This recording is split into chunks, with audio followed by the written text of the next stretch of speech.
કોઈ પણ ના રૂપમાં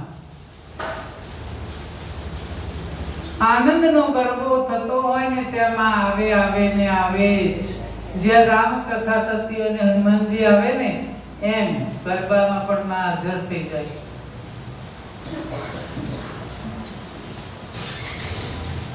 ફળો પાથરી બેસી જજો બેનો, જે માગશો ને આપી દેશે. જેનો મોટો પલ્લુ હશે એ બધા મળશે. જે ડ્રેસ પહેરીને આવી હશે એ નહીં મળે.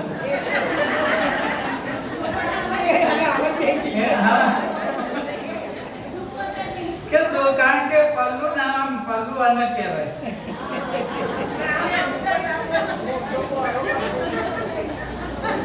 સાડી કરતા એટલે જે ગરબા થતા હોય, ભજન થતા હોય તો સાડી પહેરીને એટલે આવવાનું કે આપણો પલ્લો ભરાઈ જાય. પલ્લો લટકે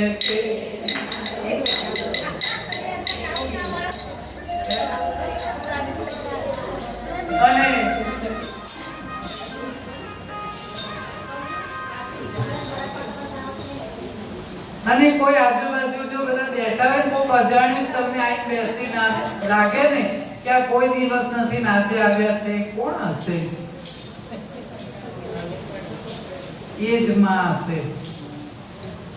અને ત્યારે પૂછી લેજો કે તમે કિયા તે ગામના માળીયા